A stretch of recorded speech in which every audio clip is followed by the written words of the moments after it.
लूका रचित सुसमाचार 9वां अध्याय।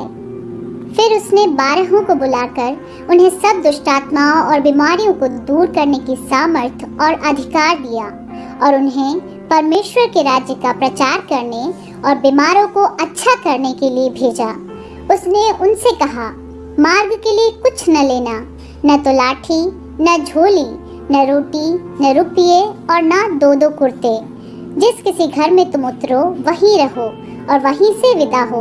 जो कोई तुम्हें ग्रहण न करे उस नगर से निकलते हुए अपने पाँवों की धूल झाड़ डालो कि उन पर गवाही हो। अतः वे निकलकर गांव-गांव सुसमाचार सुनाते और हर कहीं लोगों को चंगा करते हुए फिरते रहे। देश की चौथाई का राजा हेरोदेस यह सब सुनकर घबरा गया, क्योंकि कुछ ने कहा कि यूहन्ना मरे हुओं में से जी उठा है और कुछ ने यह कि एलिय्याह दिखाई दिया है और औरों ने यह कि पुराने भविष्यद्वक्ताओं में से कोई जी उठा है। परंतु हेरोदेस ने कहा, यूहन्ना का तो मैंने सिर कटवाया, अब यह कौन है जिसके विषय में ऐसी बातें सुनता हूँ? और उसने उसे देखने की इच्छा की।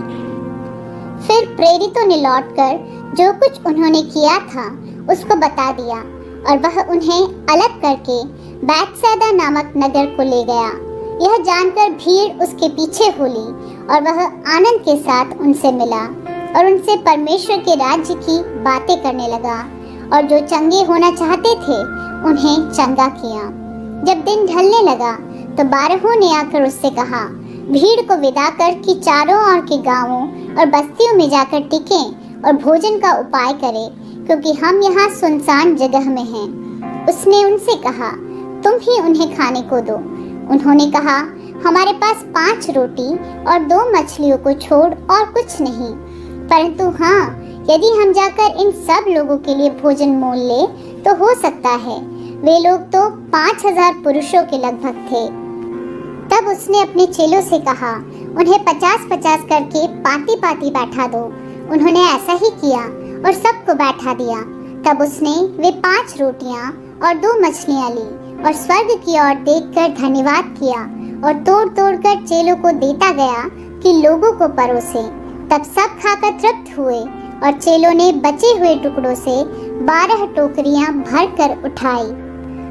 जब वह एकांत में प्रार्थना कर रहा था और चेले उसके साथ थे, तो उसने उनसे पूछा, लोग मुझे क्या कहते हैं? उन्होंने उत्तर दिया, यूहन्ना बपतिस्मा देने वाला, और कोई एलिय्याह, और कोई यह कि पुराने भविष्यद्वक्ताओं में से कोई जी उठा है।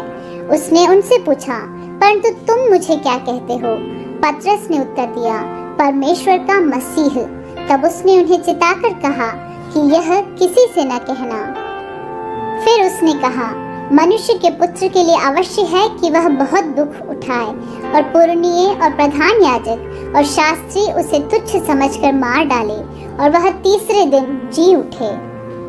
उसने सबसे कहा, यदि कोई मेरे पीछे आना चाहे तो अपने आपे से इनकार करें और प्रतिदिन अपना क्रूस उठाए हुए मेरे पीछे हो ले, क्योंकि जो कोई अपना प्राण बचाना चाहेगा वह उसे खोएगा, परंतु जो कोई मेरे लिए अपना प्राण खोएगा वही उसे बचाएगा।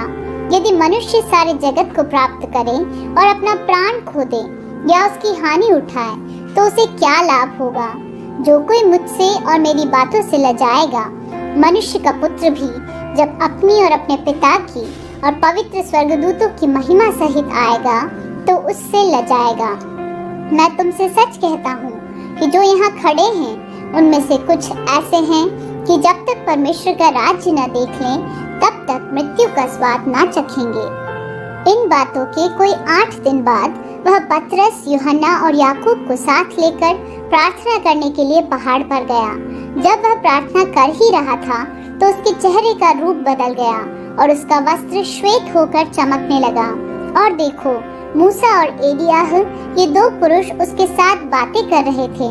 ये महिमा सहित दिखाई दिए और उसके मरने की चर्चा कर रहे थे जो यरूशलेम में होने वाला था। पतरस और उसके साथी नींद से भरे थे और जब अच्छी तरह सचेत हुए तो उसकी महिमा और उन 2 पुरुषों को जो उसके साथ खड़े थे देखा। जब वे उसके पास से जाने लगे तो पतरस ने यीशु से कहा, हे स्वामी, हमारा यहाँ रहना भला है। अतः हम 3 मंडप बनाए, एक तेरे लिए, एक मूसा के लिए और एक एलिय्याह के लिए। वह जानता न था कि क्या कह रहा है। वह यह कह ही रहा था कि एक बादल ने आकर उन्हें छा लिया, और जब वे उस बादल से घिरने लगे तो डर गए। तब उस बादल में से यह शब्द निकला, यह मेरा पुत्र और मेरा चुना हुआ है, इसकी सुनो।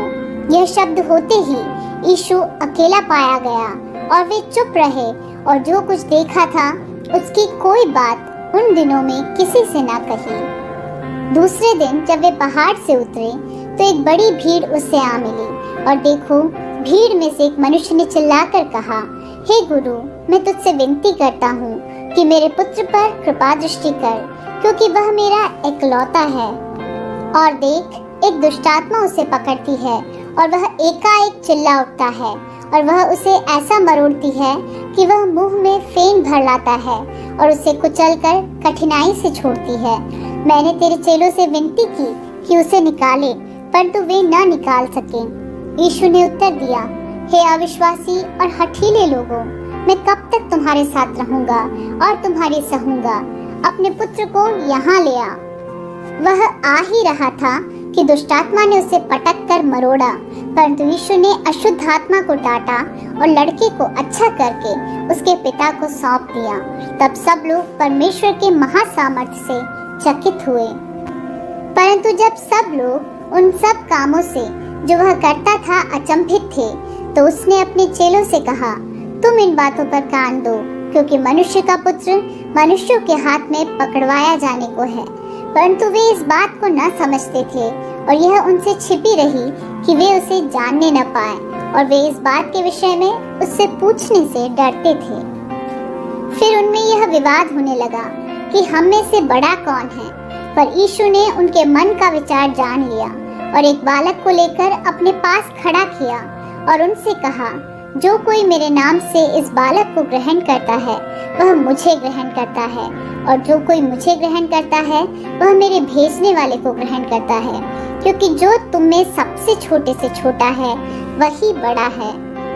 तब यूहन्ना ने कहा, हे स्वामी, हमने एक मनुष्य को तेरे नाम से दुष्टात्माओं को निकालते देखा, और हमने उसे मना किया, क्योंकि वह हमारे साथ होकर तेरे पीछे नहीं हो लेता।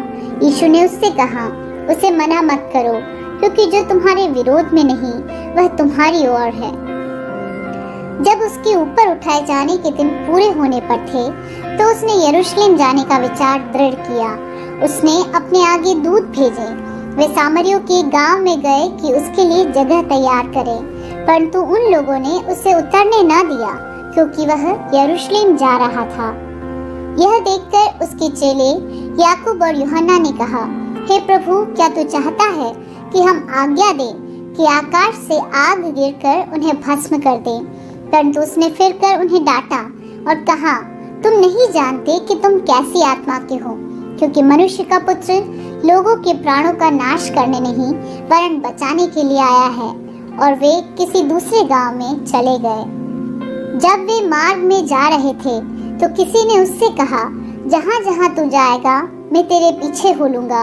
यीशु ने उससे कहा, लोमड़ियों के फट और आकाश के पक्षियों के बसेरे होते हैं, परंतु मनुष्य के पुत्र को सिर धरने की भी जगह नहीं। उसने दूसरे से कहा, मेरे पीछे हो ले।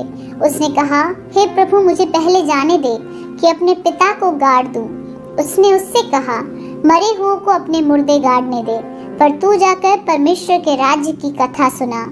एक और ने भी कहा, हे प्रभु, मैं तेरे पीछे हो लूंगा, पर पहले मुझे जाने दे कि अपने घर के लोगों से विदा ले आओ।